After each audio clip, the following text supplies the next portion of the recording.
बिना हम आगे अपनी कल्पना ही नहीं कर सकते हैं कि हम अपने दैनंदिन जीवन में इनके बिना हम रह सकें। लेकिन इस जो जनसंचार माध्यम है, इसमें साहित्य के लिए जगह कितनी बची है। ब्लॉग हो रहे हैं, ब्लॉग्स हो रहे हैं, इंटरनेट पर तमाम तरह की रचनाएं हम देख रहे हैं, अंग्रेज़ी, हिंदी, तमाम भाषाओं से अनुदित रचनाएं, सब कुछ हमारे पास है।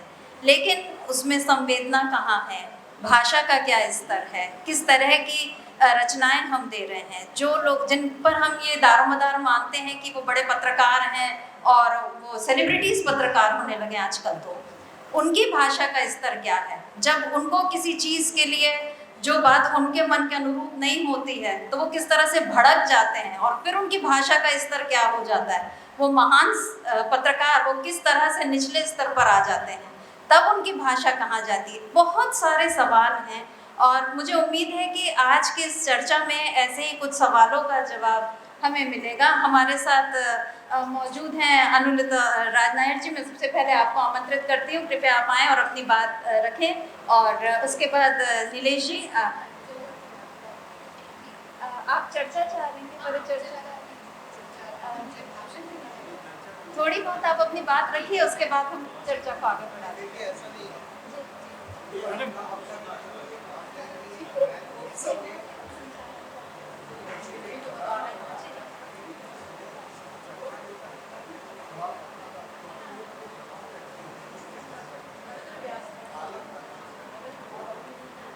नमस्ते दोस्तों, मैं अपना परिचय देना चाहूँगी।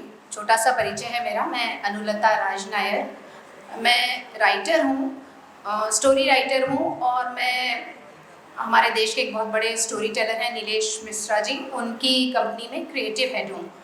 तो वो रेडियो पे कहानियाँ सुनाते हैं और भी बहुत कुछ करते हैं, पर उनकी पहचान उससे बनी। तो उनकी एक राइटर्स की मंडली होती है, तो आज से 10 साल पहले मैंने वो मंडली ज्वाइन की थी एज ए राइटर, और उसके बाद आज मैं उस मंडली को हेड करती हूँ और कंपनी की क्रिएटिव हेड हूँ। तो मुझे ये लगता है कि मतलब मैं बहुत बड़ी साहित्यिक परिचर्चा में तो हिस्सा नहीं ले सकती, लेकिन रेडियो में साहित्य का क्या योगदान होता है या वाइस वर्सा, दोनों आपस में कैसे जुड़े हैं, इस पर मैं कुछ कह सकती हूँ। सबसे पहले तो मेरी एक छोटी सी शिकायत ही बल्कि रहती कि साहित्य जगत हम रेडियो में लिखने वाले लोगों को साहित्यकार ही नहीं मानता। तो मैं इस अपना पक्ष रखना चाहती हूँ कि रेडियो में एक तरीका है उसका कहानी लिखने का, जिसमें भाषा बहुत सरल और बहुत सहज होती है। शायद इसीलिए हम शायद कमतर साहित्य माने जाते हों। मुझे शायद पहली बार ऐसा हुआ है कि मैं किसी साहित्यिक समारोह का हिस्सा बन रही हूँ, तो बहुत असहजता है मुझे, पर बहुत खुशी है कि आखिरकार एज ए साहित्यकार मैं यहाँ पर खड़ी हूँ। तो रेडियो कहानी में क्या होता है कि बहुत सारी चीज़ें हैं कि रेडियो ने साहित्य को बहुत जन जन तक पहुँचाया। जैसे आप ये सोचिए कि जो निरक्षर हैं, जो पढ़ नहीं सकते लेकिन वो सुन तो सकते हैं, तो उन तक कहानियाँ पहुँची। जैसे हमारी कहानियाँ हैं, हमारी कहानियाँ ऐसे ऐसे लोग पढ़ सुनते हैं और उसके दीवानगी की हद तक सुनते हैं जिन्होंने कभी कॉपी कलम उठाई नहीं, जो कभी स्कूल नहीं गए। और अगर थोड़े बहुत साक्ष्य, जैसे हमारा सब्जी वाला है, मेरे सब्जी वाले को मैं अगर सब्जी की लिस्ट लिखवाती हूँ तो वो अपने बेटे को बुलाता है कि आलू प्याज लिखना नहीं आया उसको, उसकी उम्र 50 साल हो गई होगी, लेकिन वो हमारी कहानियाँ सुनता है। और कहानी सुनता है तो एक अलग ढंग से उस तक बहुत सारी बातें जो हम समाज जो है साहित्य के की जो जिम्मेदारी है वैसे जो पहुंचाना चाहता है, वो उन कहानियों के दौरान पहुंच जाती है। जैसे एक मैं उदाहरण देना चाहती हूँ कि एक बार टैक्सी में मेरी माँ सफ़र कर रही थी, तो यादों का इडियट बॉक्स चल रहा था। तो जैसे कि माँओं की आदत होती है कि वो बहुत खुश होकर बताने लगी कि मेरी लड़की भी लिखती है, और किस्मत की बात है कि वो मेरी एक कहानी चल रही थी, तो बहुत खुश हुई वो, बताने लगी कि लिखती है। आखिरकार जब उन्होंने उस टैक्सी ड्राइवर ने उनको अपने डेस्टिनेशन पे छोड़ा, तो उसने कहा कि आप मेरी एक छोटी सी बात अपनी बेटी तक पहुंचा दीजिए। तो हमारी माँ का एकदम सीना तन गया। तो उसने ये कहा कि वो ऐसी कहानियाँ ना लिखा करें जिसमें उसने कहानी का नाम बताया जिसमें लिव इन रिलेशनशिप को मैंने जस्टिफाई किया है। तो मम्मी के पास इतना कुछ कहने को नहीं था, वो एकदम असहज होकर उतर आई। लेकिन मुझे लगा कि इतना बड़ा सब्जेक्ट जो बहुत साहित्य की जिम्मेदारी है कि जो हम समाज में चेंज हो रहे हैं उसको हम पहुंचाएं। उसको हमारी कहानी ने बहुत सरल तरीके से एक टैक्सी ड्राइवर तक पहुंचाया, हालांकि वो असहज था क्योंकि उससे बहस करने के लिए कोई था नहीं। तो मुझे लगता है कि रेडियो एक ऐसी चीज़ रही जो आसान तरीके से, सरल तरीके से जनमानस तक साहित्य को पहुंचाया। और जैसे एक बुक रिव्यू है, अगेन मैं बार बार शायद अपना ही उदाहरण दे रही हूँ क्योंकि आसानी होती है अपनी बात कहने में, तो बुक रिव्यू शो जैसे रेडियो में आते हैं, वो कितना सरल होता है, उससे किताबें दूर साहित्य तक पहुँचती हैं। तो साहित्य के लिए रेडियो बहुत सहज और सरल तरीके से साहित्य को जनमानस से जोड़ता है। क्योंकि किताबें बहुत कम लोग उठाते हैं आजकल, पर रेडियो सब्जी के ठेले पर भी होता है, गांव में भी होता है, जंगल में लोग काम करते हुए सुनते हैं, कबाड़ी वाला भी रेडियो रखे रहता है। और उस तक कहीं ना कहीं जैसे मैं कहीं एक अभी, क्योंकि मुझे यहाँ बात करनी थी तो मैंने कुछ गूगल पे चीज़ें देखी कि मुझे क्या कहना चाहिए इस पर। तो मैंने देखा कि कहीं एक बिहार में कहीं कोई एक रिसर्च पेपर था कि मैला आंचल या फणीश्वर नाथ रेणु जी का मारे गए गुलफाम जो है, वहाँ के सब लोग जानते हैं जो कि जिन्होंने कभी किताब नहीं उठाई, क्योंकि वो उन्होंने कहीं ना कहीं रेडियो शोज से उस कहानी का नाट्य रूपांतरण या ऐसा या कहानी पाठ उन्हें सुनने में आया। तो मुझे लगता है कि रेडियो एक बहुत अच्छी और बहुत सजग भूमिका निभाता है। और हमारे लिए तो हम तो बहुत ही रेडियो के पैरोकार हैं कि भाई रेडियो सुना करें हम, और हम जो कहानियाँ कहते हैं तो वो साहित्य, मुझे पता नहीं साहित्य की परिभाषा क्या है, हम अपने आप को नहीं समझते कि हम किसी तरह से, बस हमारी भाषा सरल होती है और थोड़ा बहुत मुझे लगता है कि साहित्य में भी थोड़ी सरलता आ जानी चाहिए कि थोड़े उर्दू के शब्द आ गए, थोड़े अंग्रेजी के शब्द आ गए, तो उससे गुरेज ना करें। तो हमारी भाषा भी हम भी साहित्यकारों की जमात में खड़े रहना चाहते हैं। तो मैं सिर्फ पक्षधर हूँ कि रेडियो को और रेडियो में कहानियाँ लिखने वाले को, मैंने 300 कहानियाँ लिख चुकी हूँ, ज़्यादा शायद इससे भी ज़्यादा लिख चुकी हूँ मैं आज तक 7 सालों में, यादों के डेट बॉक्स के। और होता यह है कि वो रेडियो में कहानियाँ आई तो मेरी किताबें नहीं छपी। तो अगर जो एक लिखित परिभाषा है साहित्य की, उससे शायद हम थोड़ा पीछे हों, लेकिन कर्म की दृष्टि से देखा जाए तो बहुत सारा काम किया है। तो मुझे लगता है कि रेडियो का बहुत शुक्रिया अदा करना चाहती हूँ मैं इस तरह से, और बहुत बड़ी भूमिका भी उसकी मैं मानना चाहती हूँ। और अब आगे देती हूँ और ज़्यादा बेहतर बात करने वालों को। Thank you so much.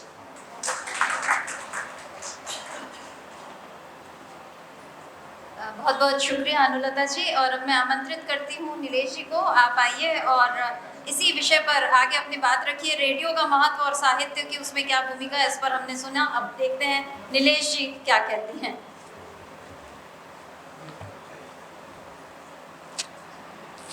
आदरणीय मंच और सभागार में उपस्थित विद्वजन, अभी अनुलता ने कुछ बहुत अच्छी बातें कही। तो रेडियो आज की उपलब्धि नहीं है कि रेडियो आज नहीं आया, रेडियो तो बहुत, आकाशवाणी नाम ही रेडियो को पंडित जी ने दिया और सारे साहित्यकारों से ही रेडियो जन्मा है जहाँ तक मैं समझती हूँ।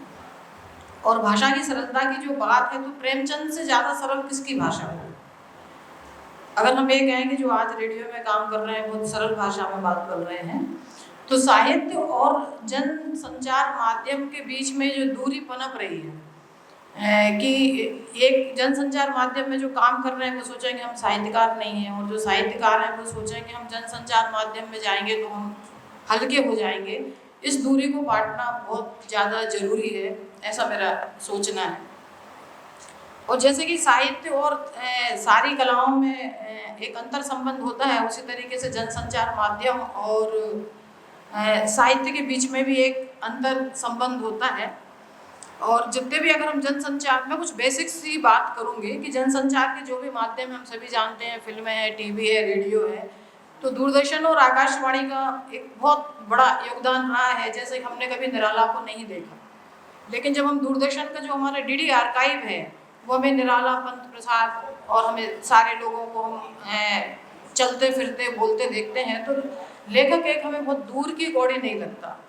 हमें लगता है कि जन संचार माध्यम जो है, और आकाशवाणी के आर्काइव पे हम जाएंगे तो बेगम अख्तर जैसे और भी बड़े बड़े संगीतकार उनकी आवाज़ हम सुनते हैं। तो जनसंचार माध्यम कोई आज की उपज नहीं है, कई बरस हो गए इसको हुए, लेकिन विजुअल मीडिया आया तो एक दृश्य भाषा बनी और वो दूरदर्शन की भी है, तो इस तरह से एक योगदान तो रहा है। लेकिन हम आज के संदर्भ में बात करें कि 90 के बाद, खासकर 90 के बाद का जो परिदृश्य है जनसंचार माध्यम का, साहित्य के प्रति व्यवहार का, वो जो है उसमें ऐसा लगता है कि जान करके सायास ढंग से आप साहित्य को वो रिप्लेस करना चाहता है, और यहीं से जाके सारी बहस जन्म लेती है जनसंचार माध्यम और साहित्य के बारे में।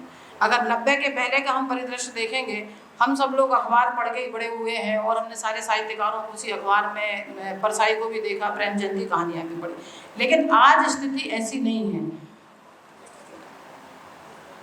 तो जो एक ना दिखने वाला जो संबंध जनता और साहित्य के बीच में होता है, जनता की आवाज़ साहित्य में अनुगुंजित होती है, उसकी ध्वनियाँ मौजूद होती हैं, उसी तरह जनता और साहित्य आपस में जुड़े रहते हैं। तो ये जो दूरी है, इस दूरी को पाटना बहुत ज़्यादा जरूरी है, क्योंकि कोई भी जनसंचार माध्यम हो, कितना ही सशक्त हो, कितने ही उसके फॉलोअर्स हो, कितनी ही उसकी ज़्यादा रीच हो, वो साहित्य की उपेक्षा बहुत दिन तक नहीं कर सकता और उसे नहीं करना चाहिए।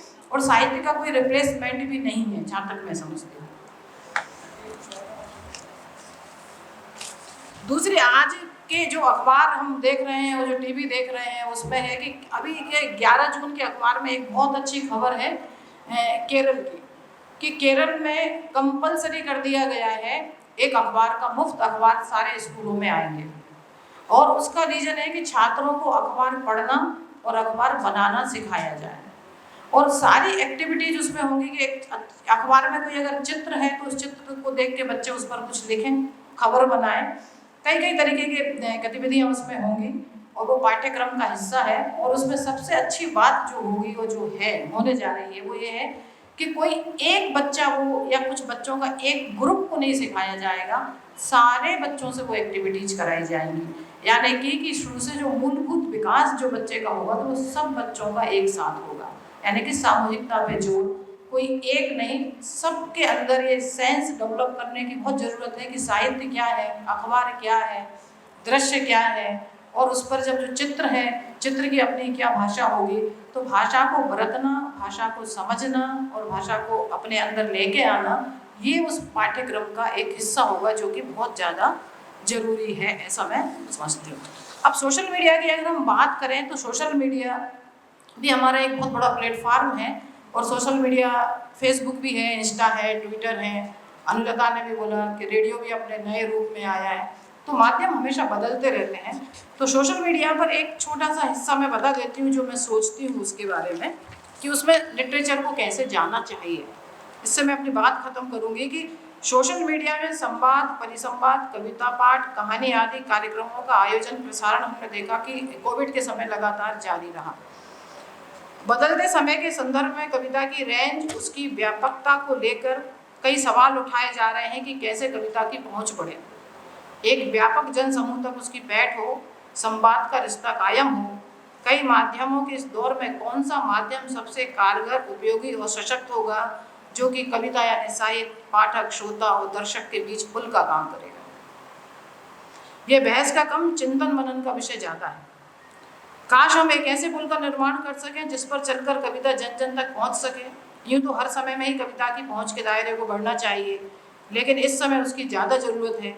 कविता को व्यापक जन समूह से जुड़ना चाहिए, जो बहुत ज़्यादा पढ़ी, सुनी, गुनी और देखी जा सके। कई उम्मीदों और संघर्षों से भरे इस समय में यह भी एक संघर्ष और उम्मीद है। आखिरकार वैज्ञानिक प्रगति और तकनीकी क्रांति के इस दौर में ये चाह बेमानी तो कतई नहीं है। बस एक बात कि व्यापक जन समूह तक कविता को पहुंचाने की चाह में आपकी नीयत साफ होनी चाहिए कि आखिर इस सब के पीछे उद्देश्य क्या है। वरना मुक्तिबोध एकदम सामने खड़े होकर आंख में आंख डालकर सवाल पूछेंगे कि पार्टनर तुम्हारी पॉलिटिक्स क्या है। जब हम सोशल मीडिया का यूज करते हैं हर चीज़ के पीछे, ऐसा मेरा सोचना है, सबके सोचने और महसूस करने की अपनी अपनी प्रक्रिया होती है। हर प्रक्रिया के अपने परिणाम होते हैं, सुखद और दुखद दोनों ही।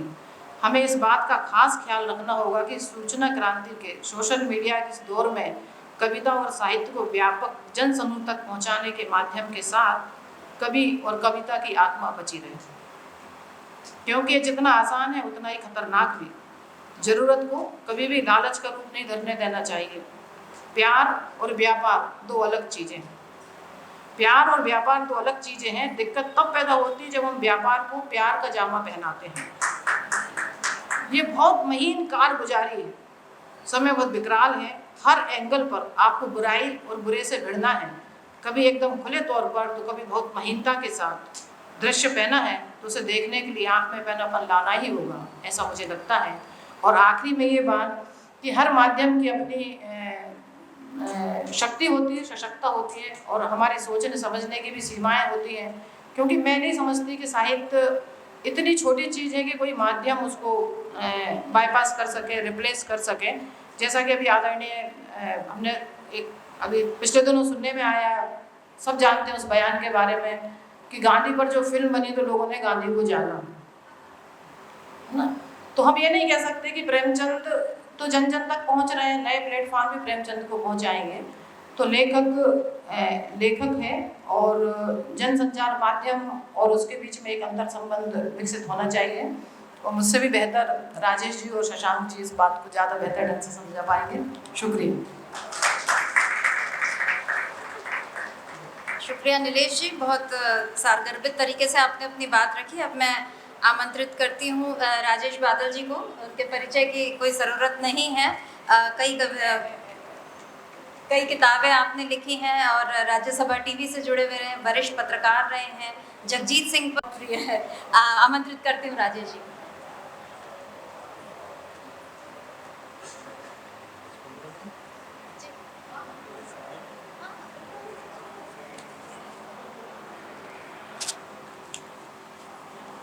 धन्यवाद सर्वमित्रा जी। इस सत्र के अध्यक्ष विद्वान मित्र शशांक जी, नीलेश जी और अनुलता जी। और क्या संयोग है, मैं नहीं जानता कि जब इस सत्र के लिए हम लोगों के नामों का चयन किया जा रहा होगा, तो अब देखिए कि जितना मैं जानता हूँ, हम सब रेडियो, टेलीविज़न, प्रिंट और लेखन और डिजिटल मीडियम, लगभग सभी लोग इन चारों माध्यमों में हम लोग काम कर चुके हैं या काम कर रहे हैं।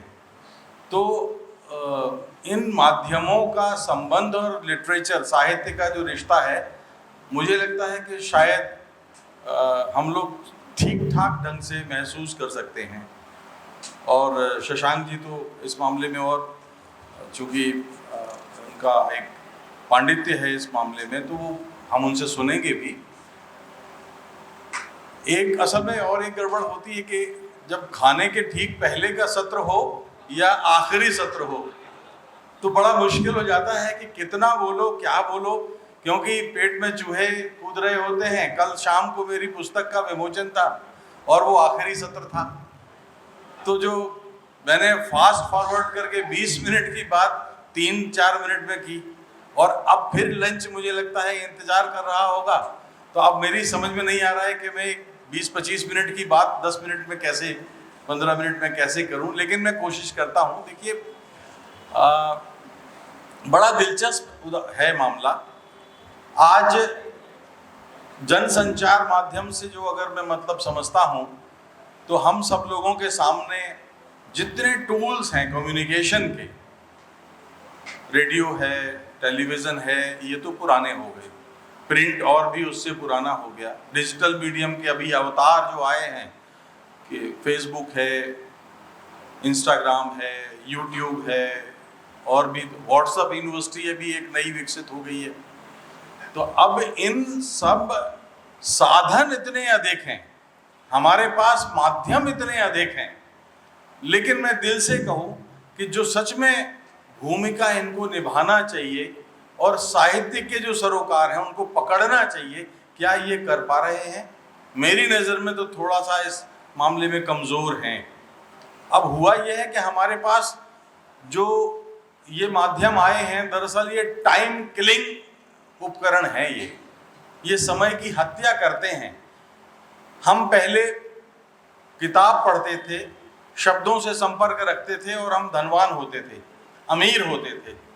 लेकिन आज आप व्हाट्सएप, यूट्यूब, इंस्टाग्राम, फेसबुक, इसमें आप समय खर्च करते हैं और आप साहित्य के नज़रिए से अमीर नहीं होते। एक तो ये हुआ है कि जो इनके आने से हमारे पढ़ने लिखने की जो आदत है वो ख़त्म हो गई, किताबें पढ़ने की आदत ख़त्म हो गई। तो जैसे अभी पिछले सत्र में डॉक्टर माथुर बता रहे थे कि हमारे शब्दों का कैसा भंडार दिमाग में होता है, वो जो 100 करोड़ शब्दों का वो भंडार कह रहे थे कि होता है। 100 करोड़ क्या, आजकल हमारे टेलीविज़न के एंकर तो 100-200 शब्द से ज़्यादा जानते नहीं हैं। मैं खुद 36-37 साल से टेलीविज़न में हूँ, लेकिन अगर आप देखेंगे कोई भी टेलीविज़न चैनल तो एक एंकर के पास 100-200 शब्द से ज़्यादा नहीं होते। लाइव चल रहा होगा तो अगर किसी के मातम और दुख की खबर उनको कवर करनी है तो हाँ बताइए अमुक रिपोर्टर जी कैसा लग रहा है। अब कैसा लग रहा है, किसी मातम वाले परिवार में आप बैठे हैं और आप पूछ रहे हैं कैसा लग रहा है, और आप खुशी का भी हो तो भी कैसा लग रहा है, और मौसम है तो कैसा लग रहा है। तो टेलीविज़न ने सबसे ज़्यादा हमारा पढ़ने लिखने का समय खराब किया। एक कारण तो ये है कि पढ़ने लिखने का नहीं रहा। दूसरा कारण ये हुआ है कि बाजार का दबाव आया है। इन सारे उपकरणों का और बाजार का बड़ा संबंध है, लेकिन अब मैंने कहा कि मैं अपनी बात थोड़ा सा आगे बढ़ाते बढ़ाते चलता हूं, तो आप लोग सोचिएगा कि बाजार कितना हावी है। बाजार इसलिए हावी है कि आप फोन पर ऑनलाइन खाना भी मंगा सकते हैं, अपने लिए भोजन भी मंगा सकते हैं, और आप पढ़ भी सकते हैं मोहम्मद प्रेमचंद की कहानी जैसा नीलेश जी ने कहा। लेकिन आप नहीं पढ़ते, आप ऑनलाइन ऑर्डर करने में 1 घंटे खर्च करते हैं। ये एक जो हुआ है इसने बड़ा नुकसान किया है। और तीसरा कारण है सियासत हमारे बीच में घर घर में इतनी दाखिल हो गई है, राजनीति इतनी दाखिल हो गई है कि उसमें हम हर घर बट गया है। और बटने का कारण क्या है, हम सियासत के एक पक्ष ए पक्ष और बी पक्ष दोनों पर 2 घंटे हम चर्चा करते हैं, लेकिन हम अपने साहित्य पर चर्चा नहीं करते। आप बताइए कितने घर हैं जिनमें साहित्य पे आज चर्चा होती है। हम अपने घरों से देख लें तो नहीं होती। लेकिन आप ये देखिए, एक मुझे जो लगता है कि अब पढ़ाया तो जाने लगा है, अगर इसमें माखनलाल चतुर्वेदी पत्रकारिता विश्वविद्यालय या अन्य विश्वविद्यालयों के छात्र हैं इसमें, तो वो समझ सकते हैं कि उनको पढ़ाया जाता है, डिजिटल मीडियम पढ़ाया जाता है, इलेक्ट्रॉनिक मीडियम पढ़ाया जाता है, ब्रॉडकास्ट मीडियम पढ़ाया जाता है। लेकिन क्या सचमुच में उनके कोर्स में लिटरेचर पढ़ाया जाता है? नहीं। और लिटरेचर से जब शब्द मिलते हैं, शब्द साहित्य का गहना है, जेवर है। अगर आपके पास शब्द नहीं होंगे तो आप अपने आप को कितना ही सजा लीजिए, आपको कोई पूछेगा नहीं। तो ये बात एकदम शैक्षणिक संस्थानों में मीडिया के गायब है, और वो नहीं समझ पा रहे हैं कि इसका कितना बड़ा भविष्य में आने वाला समय जो है। अच्छा, एक मैं आपको याद दिलाता हूँ, हम लोग तो चलिए 70 के दशक में स्कूल में हुआ करते थे, 65, 67, 68 में, और आज़ादी से पहले कितने संचार के साधन थे, कम्युनिकेशन के मीडियम कितने थे। रेडियो जो था आज़ादी से पहले जिस तरह से था वो सरकारी था, कई साल बाद भी सरकारी था, प्राइवेट रेडियो आए नहीं थे। तो केवल ले दे करके एक प्रिंट मीडियम था जो थोड़ा बहुत चल रहा था। लेकिन 1823 में जब जमाबंदी कानून लागू हुआ और उसको 1922-23 में फिर एक नया रूप दिया गया, जिसमें आपके लिखने, पढ़ने, सोचने और अभिव्यक्ति पर बंदिश लगा दी गई, तो उस माध्यम पर भी हमला हुआ। तो अब आप अभिव्यक्त कैसे करें? तो मैं कह सकता हूं कि मुझे याद है, मैंने उस बचपन में अपने उन क्रांतिकारियों का, क्योंकि उस जमाने में चाहे माखनलाल चतुर्वेदी का आप नाम लीजिए, चाहे गणेश शंकर विद्यार्थी का नाम आप लीजिए, सरदार भगत सिंह का नाम लीजिए, राम प्रसाद बिस्मिल का नाम लीजिए, सब शब्दों के महारथी थे। चाहते तो बहुत अच्छे बड़े बड़े, प्रेमचंद जी तो थे ही, लेखक बन सकते थे, लेकिन देश की आज़ादी उनके लिए बहुत बड़ी बात थी। और अंग्रेज जो थे, उन्हें कल्पना में भी नहीं था कि भारत में कोई पोइट्री में पत्रकारिता हो सकती है। बंदिश लगा दी थी उन्होंने लिखन पे, उनके बिना परमिशन के आप कोई अखबार नहीं निकाल सकते थे, एक एक शब्द पर उनकी अनुमति लगती थी। तब हमारे उन शहीदों ने, देखिए कम्युनिकेशन का, जब ना फेसबुक था, ना यूट्यूब था, ना इंस्टाग्राम था, ना कुछ और टेलीविजन चैनल नहीं थे, इंटरनेट नहीं था, लेकिन वो उस जमाने में उन्होंने एक कोई कविता लिखी और करोड़ों भारतीयों तक पहुंच जाती थी, क्योंकि वो हमारे जो अभी माथुर साहब कह रहे थे, वो वही बात मैं दोहराऊंगा कि उन 100 करोड़ शब्द वाले दिमागों को जोड़ती थी और उसमें समा जाती थी। वो अपनी बात कैसे कहते थे कि देखिए, एक मैं याद कर सकता हूं, हमारे जो के क्रांतिकारी थे वो कहते थे, इश्क का नगमा जुनून के साज पे गाते हैं हम, अपने गम की आग से पत्थर को पिघलाते हैं हम। अब इश्क का नगमा वतन के प्रति, इश्क का नगमा जुनून के साज पे गाते हैं हम, अपने गम की आग से पत्थर को पिघलाते हैं हम, जाग उठते हैं तो सूली पर भी नींद आती नहीं। देखिए, जाग उठते हैं तो सूली पर भी नींद आती नहीं, और वक्त आ जाए तो अंगारों पे सो जाते हैं हम। 100 साल पहले लिखा गया, 50 साल पहले मैंने पढ़ा होगा, 55 साल पहले, लेकिन जब से पढ़ा है तब से वो जो कम्युनिकेशन का मीडियम है वो मेरे दिलो दिमाग पर क्षणों में बहस होती है। माँ हार जाती है, माँ का इकलौता बेटा था, पति को खो चुकी थी, और वो कहती है कि ठीक है, अगर है तो फिर मैं भी क्रांतिकारी बनूंगी। अकेले बेटे को हिंसा के क्रांतिकारिता के रास्ते पे वो जाते हुए नहीं देख सकती थी, तो वो कहती कि ठीक है, मैं भी क्रांतिकारी बनूंगी और मैं अपनी ट्रेनिंग दिलाओ। तो बेटा ठीक कहता है, ठीक है, तो वो लेके जाता है अपने क्रांतिकारी दल में, अपने मुखिया को बोलता है कि आप इसको जो है मेरी माँ है और इसको भी ट्रेनिंग दीजिए। तो दोनों माँ बेटे हथियार चलाने की ट्रेनिंग लेते हैं। अब टास्क मिलता है कि जो अंग्रेज जिला कलेक्टर है, उस जिला कलेक्टर को गोली मारना है। अब माँ बेटे को उसका असाइनमेंट मतलब सौंपा गया, दिया गया वो काम उसको, तो माँ ने कहा मैं भी चलूंगी। माँ बेटे दोनों जाते हैं, कलेक्टर की कार आती है और वो झाड़ियों में छिपे हुए हैं, एक दोनों के हाथ में रिवॉल्वर है, और रिवॉल्वर गाड़ी आती है तो वो देखता है कि कलेक्टर की जो बीवी है वो इस तरफ बैठी हुई है, खिड़की की तरफ, जहां उनको गोली का निशाना लगाना। दोनों रुक जाते हैं, महिला को नहीं मार सकते थे। थोड़ी देर के बाद वो गाड़ी छोड़ के आती है, वो कलेक्टर फिर लौटता है, महिला अपनी पत्नी को कलेक्टर अपने घर पे छोड़ के, और जैसे ही कलेक्टर उनके निशाने की जद में आता है, निशाने की परिधि में आता है, और वो निशाना साधता है बेटा, और गोली चलाता है, और देखता है कि उसकी माँ की चीख सुनाई देती है। वो कहता माँ, वो माँ सामने आ गई। अब देखिए, एक माँ का दिल, प्रेमचंद का लेखन, कम्युनिकेशन की स्किल, जो अभी नीलेश मैं सोच रहा था और मुझे कातिल कहानी इसलिए याद आई। वो कहती है, उसने सोचा कि अगर इस लड़के की गोली कलेक्टर को लग गई तो ये फांसी हो जाएगी इसको, और फांसी हो गई तो मेरा इकलौता बेटा, जवान बेटा चला जाएगा, पति को मैं खो चुकी हूँ।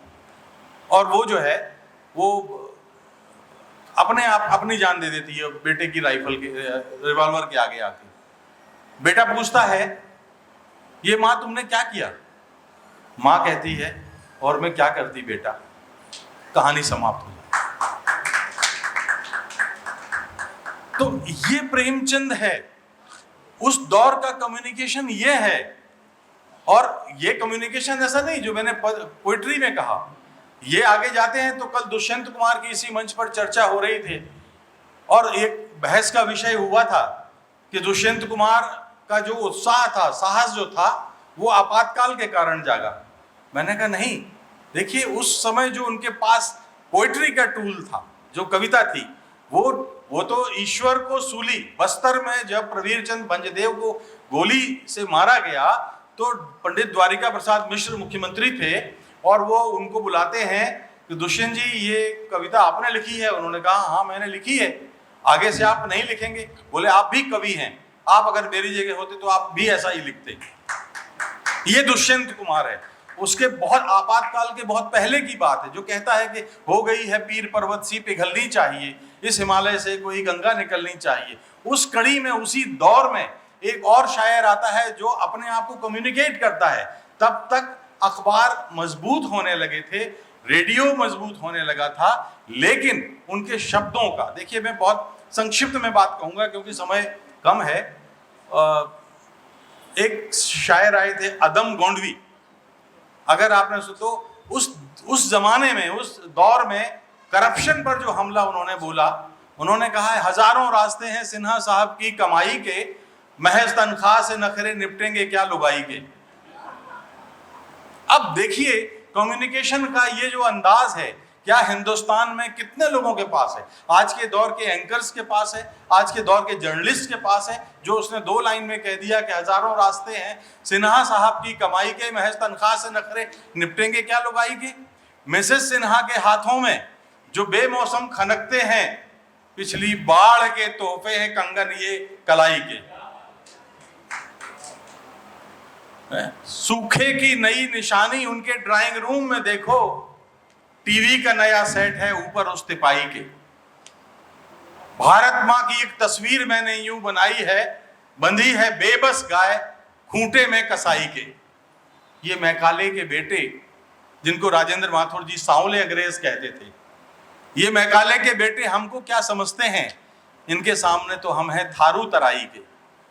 ये एक कम्युनिकेशन था। मैं अतीत की बात कर रहा हूं कि किस तरह से आजादी के बाद भी चलता रहा, लेकिन आज ये संकट एक ऐसा है, जो संकट जो है मुझे लगता है कि हमारे द्वारा क्रिएट किया गया है। ये टूल्स हमारे लिए हैं, हम इनके लिए हो गए हैं, इसलिए हम साहित्य का दखल इसमें, आप देखिए कितने संस्थानों में साहित्य पत्रकारिता पढ़ाई जाती है।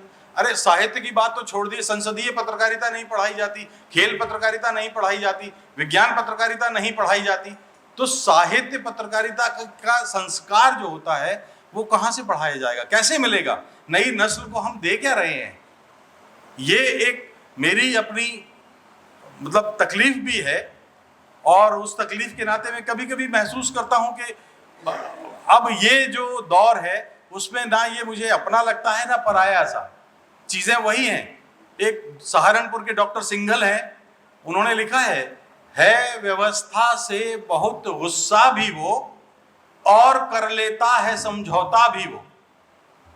देखिए दिल पे हाथ रखिए, हम सब की कहानी है व्यवस्था से बहुत गुस्सा भी वो और कर लेता है समझौता भी वो, जिंदगी की दौड़ में भी है शरीक और कई मोड़ों पे है ठहरा भी वो।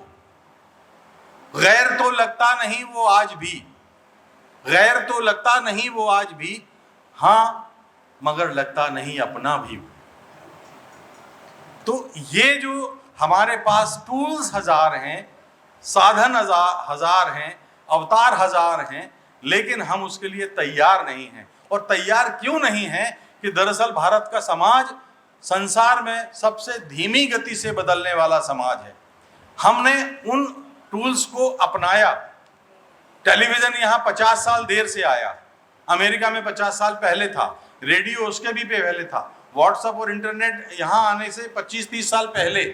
तो चूंकि वो जा चुका था, एक मिनट, वो जा चुका, अमेरिका का जो समाज है अपने आप में इतना बिखरा हुआ था कि उस बिखरे हुए समाज को उन्होंने अपनी जरूरत देखते हुए ये टूल्स विकसित किए, जिसको आप डिजिटल मीडिया और तमाम संचार के साधन आप कहते हैं। हमारे यहाँ जरूरत ही नहीं थी, हम तो संयुक्त परिवार में रहते थे।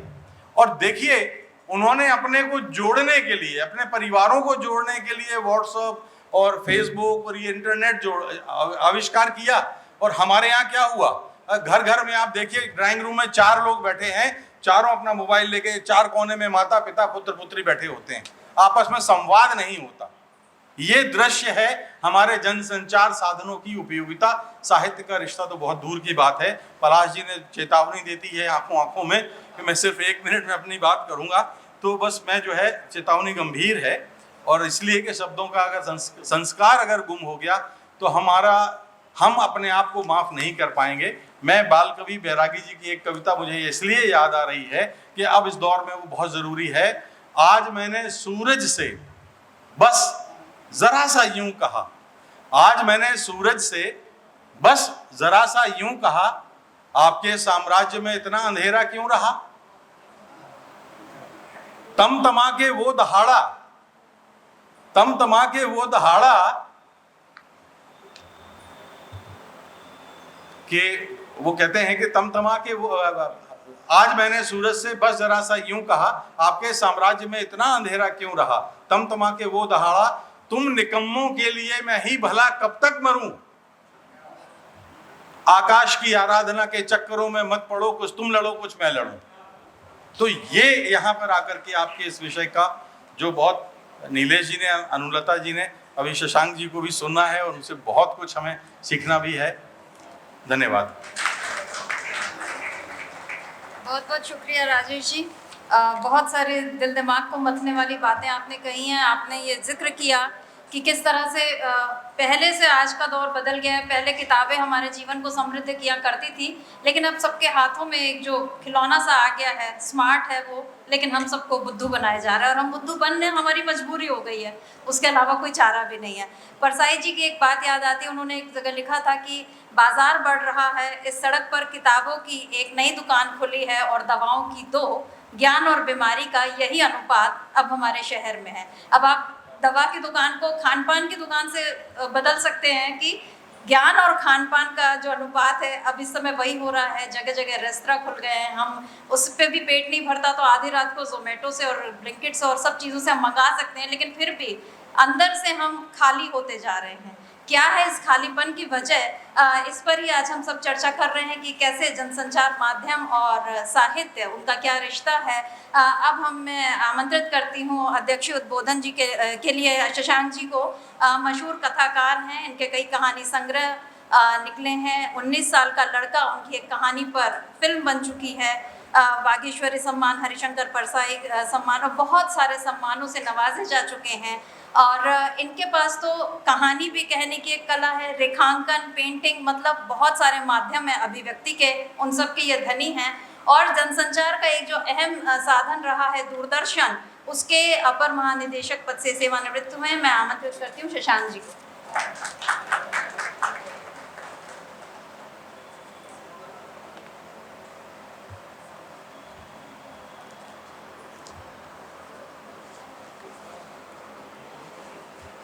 नमस्कार, आप स्वस्थ और प्रसन्न रहें।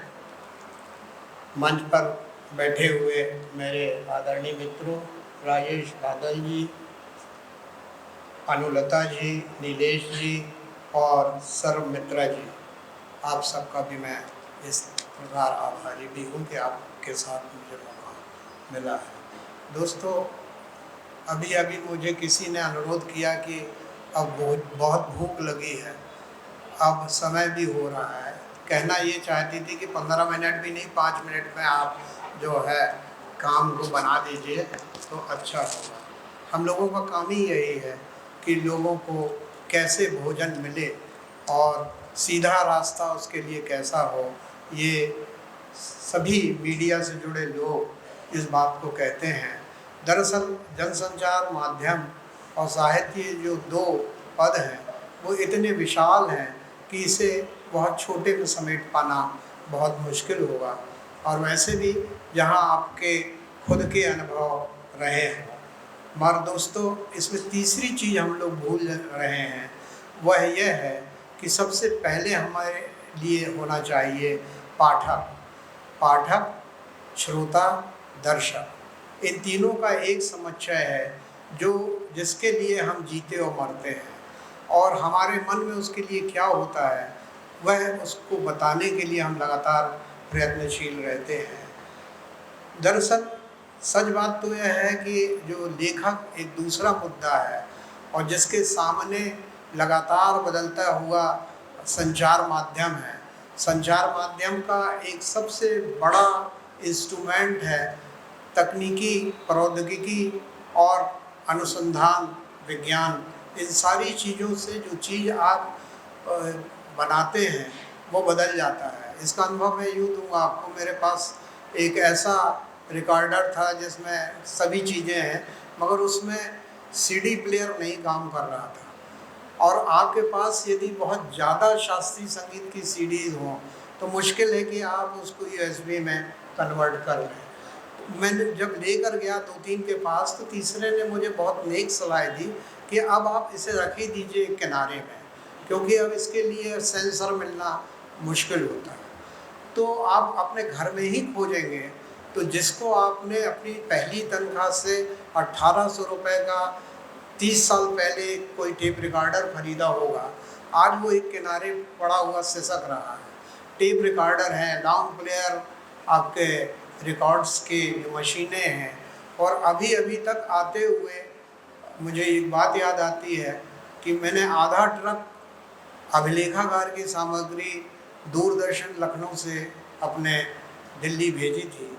वहाँ एक जापानी मंडल आया था, तो उन्होंने कहा अच्छा, तो हम लोग अभी भी आप लोग यूएसबी ही यूज़ करते हैं, ये इतनी पुरानी चीज़ है। हम लोग ब्लू रेज से भी आगे चले गए हैं और इसे हम जो नई टेक्नोलॉजी है उस नई टेक्नोलॉजीज करते हैं जिसमें इन सब की ज़रूरत नहीं है। आप देखते होंगे कि जो कैमरा ये लगा हुआ है उसमें पहले हम लोग DV 250, 225 ये सब उपयोग करते थे। अब एक छोटी सी चिप में सारी चीज़ें आ जाती हैं और आपका सारा काम हो सकता है। मैंने एक जगह पर ये निवेदन किया था कि यदि आप एडिटिंग करना जानते हैं तो आप एडिटिंग से भी कहानी लिख सकते हैं। उसमें एक ही लेखक के बार बार रिपीट करके आप एक फिल्म बना सकते हैं, और ऐसी कुछ फिल्में बनी हैं जिसमें इन चीज़ों को उपयोग किया गया है, जिसमें एडिटिंग या दूसरे माध्यमों का उपयोग करके उन्होंने ये बताने की कोशिश की है कि आपकी भाषा का भी वह एक हिस्सा हो सकता है। मगर इसमें सब कुछ गड्ढमड्ढ होता है हमारे जीवन के कथानक में, जो गहरी है, सतही है, उदात्त है, कमीनापन है, प्रसन्न है इसमें। और इन सब को बताने के लिए आपको एक नया शिल्प चाहिए, और ये बात कहते हैं महान कथाकार चेखव। ये जो चीज़ आप देख रहे हैं उसके अलावा भी बहुत सी चीज़ें हैं। तो एक पाठक के रूप में आप जब उसको संबोधित करते हैं तो कई सतहें हैं, लेखक की भी सतह है, जीवन की भी सतह है और पाठक की भी।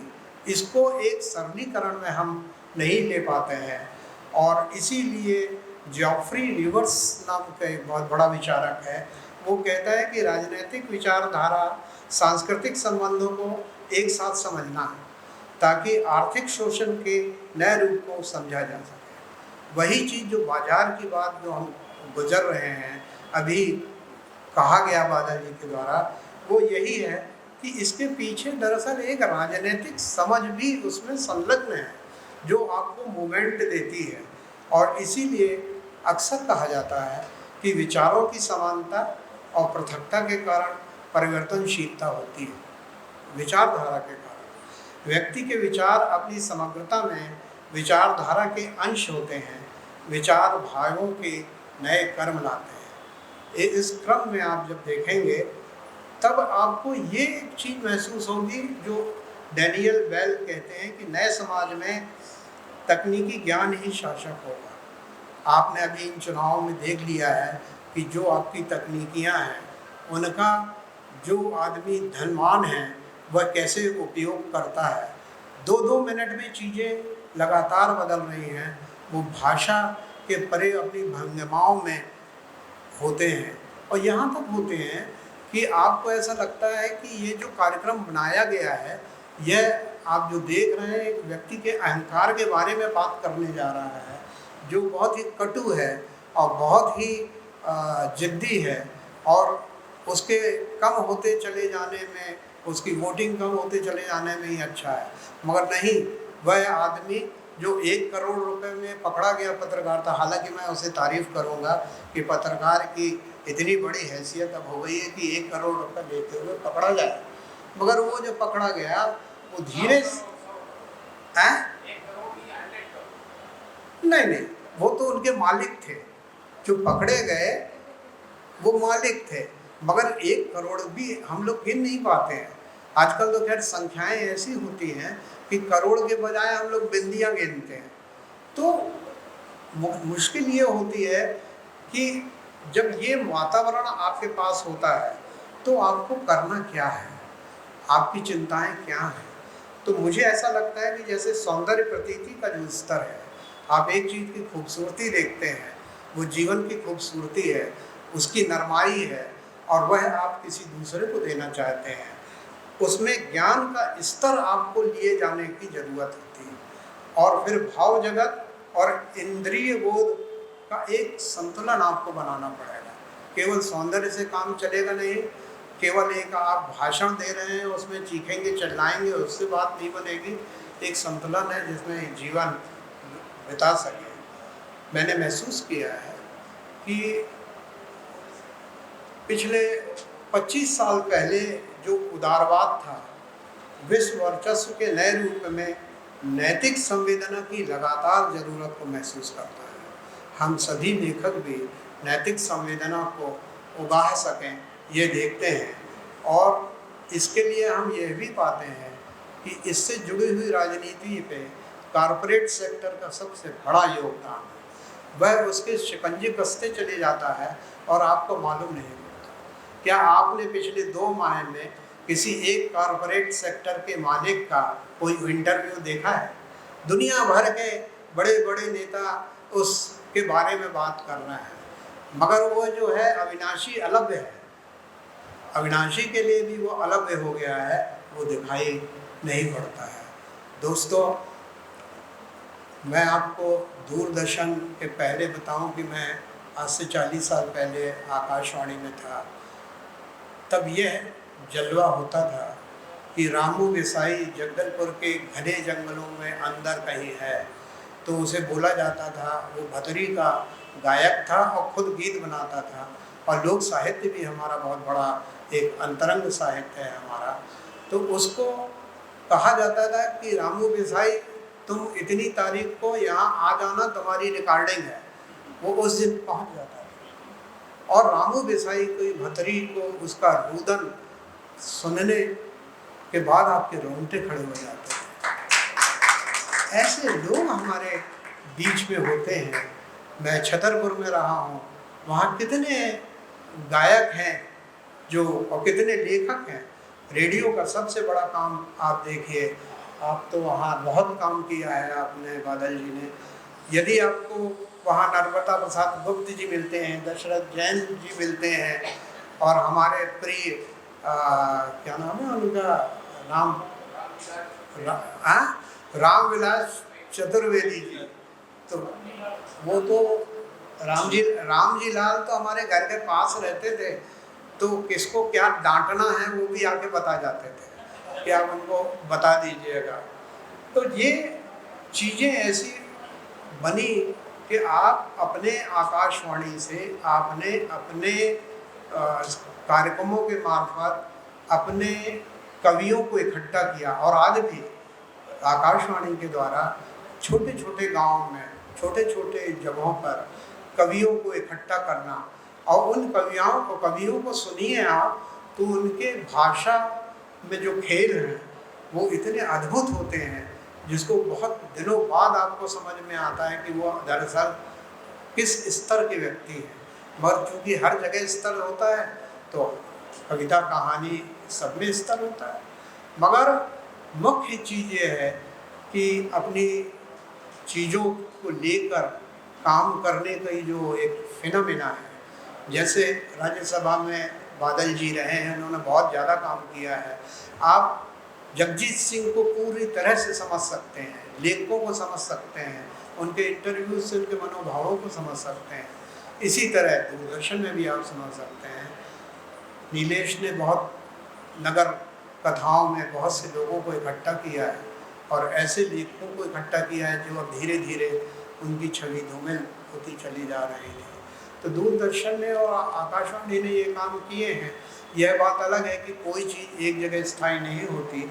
यदि आप 400 चैनल आपके दूरदर्शन टेलीविज़न के होंगे, तो जाहिर है कि आपको उसमें बहुत सारी चीज़ें मिलेंगी। व्यापकता इतनी है कि आपको क्या करना है ये देखने का है। आप चिंता न करें, मैं आपकी कसमसाहट को देख रहा हूँ, मैं जल्द ही इसकी कोई व्यवस्था करने जा रहा हूँ। तो हालांकि बोलने का ये तो मेरा प्रिय विषय है, मैं इसमें अधिक से अधिक बोल सकता हूँ, मगर मैं ये कहना चाहता हूँ कि जहाँ पर हम इतने अधिक कार्यक्रम करते हैं और कहते हैं कि छोटा बच्चा जो है वो मानता नहीं है, और आप देखेंगे कि थोड़ी देर में वो कहीं मोबाइल से खेल रहा होता है, तो वो उससे बनने वाला एक पाठक होगा जो 15 साल में बनेगा। मगर एक जो मेरी सबसे चिंता का विषय ये है, आप यदि कभी अपने मोबाइल पे डालते हैं कि मेरे एड़ी में दर्द है, तो वह अचानक गांधी जी पे आने वाले कार्यक्रम को रोक देता है और आपके एड़ी के दर्द पे 10 कार्यक्रम वो आ जाते हैं, इनमें से चयन करो। आपको धीरे धीरे लगता है कि एड़ी के दर्द से सभी परेशान हैं, इस दुनिया से सब परेशान हैं, और लगातार जो आपके पास चयन आता है दरअसल वो झूठा चयन है, मगर आप उसको ही व्यतीत करते हैं समय। यह एल्गोरिथम हर चीज़ में, आपके विचार में है, आपके सोच समझ में है। तो उस एल्गोरिथम की जो अब सबसे बड़ी ताकत बनने जा रही है, आप एक किताब ले लीजिए कोई, और उस किताब के जैसी 50 किताबों के बारे में मोबाइल आपको आपकी जानकारी देगा।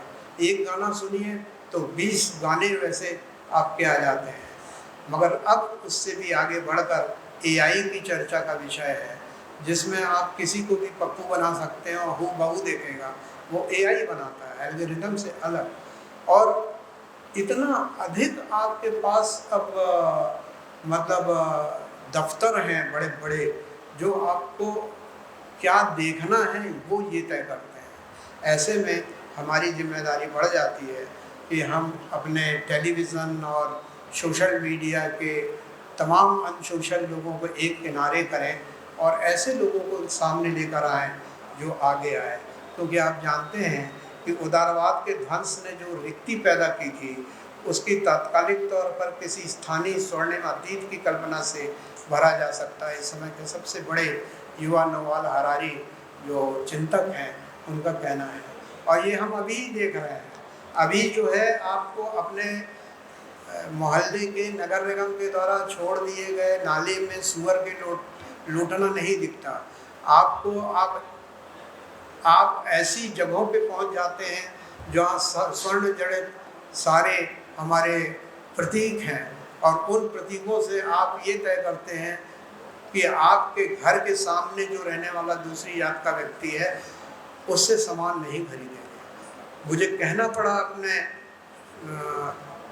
अपने पड़ोस के व्यक्ति को कि मुझे शर्म आती है कि मैं आपके घर के पास रहता हूँ, मैं जिस मोहल्ले में रहता हूँ वहाँ सब हिंदू हैं, मगर बाकी लोग अपने घर छोड़ कर बेच के चले गए। क्या ये हमारे मुंह पे तमाचा नहीं है? ये तमाचा है, हम पढ़े लिखे नहीं हैं, हम दुष्ट लोग हैं, और हमने एक ऐसी संप्रदाय बना रहे हैं जो उदारवाद के बाद की एक चीज़ है, जो आपका सोच नहीं, वो आपकी राजनीति है, इसलिए आप वैसे ही लोगों को चुनते हैं। मगर यहाँ एक बात यह है कि साहित्य की भी एक भाषा होती है, इन भाषाओं के अलग।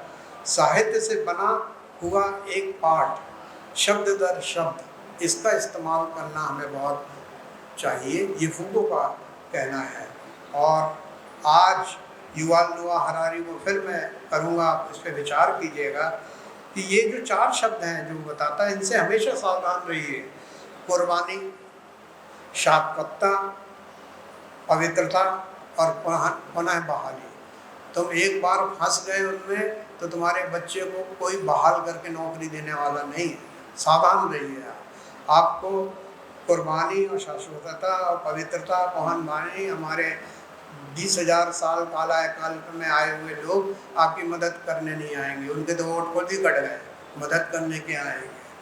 तो अंत में मैं ये कहना चाहूँगा कि संस्कृति का प्रश्न अधिक जटिल और व्यापक है आज की तारीख में, और आप न तो पाठक की एक सतह पा सकते, कई सतह हैं, और इन कई सतहों में आपको जैसा आप लिखते हैं वैसा ही मीडियम पकड़ना है और वैसा ही व्यक्ति पकड़ना है, क्योंकि उसकी बहुमुखी दृष्टिकोण के अलावा उसको समझ पाना बहुत कठिन है। इसकी तरफ आना होगा। संस्कृति और तकनीकी, विज्ञान और राजनीतिक क्षेत्रों के बीच में हमें अपना सेतु बनाना पड़ेगा। जब आप ये सेतु बना पाएंगे तब आपकी बात सक्षमता से रखी जा सकती है। आपने मुझे सुना, इसके लिए बहुत बहुत धन्यवाद।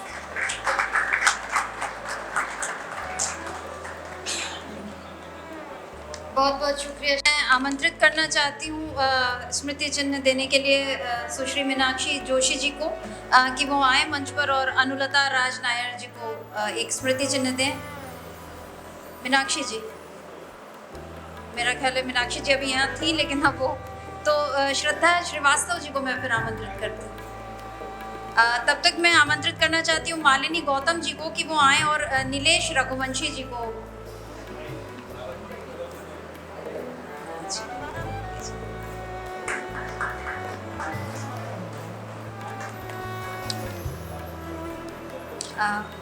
मैं आमंत्रित करती हूँ मालिनी जी को, नीलेश रघुवंशी जी को सम्मानित करें।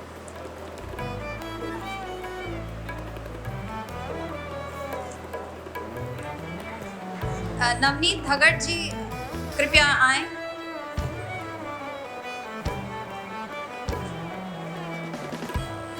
नवनीत धगड़ जी को मैं आमंत्रित करती हूँ। राजेश बादल जी को स्मृति चिन्ह दें।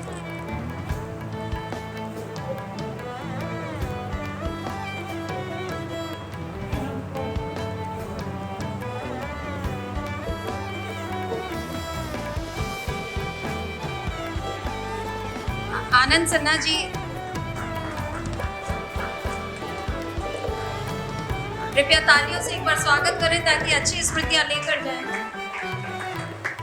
आनंद सिन्हा जी कृपया आए और शशांक जी को स्मृति चिन्ह।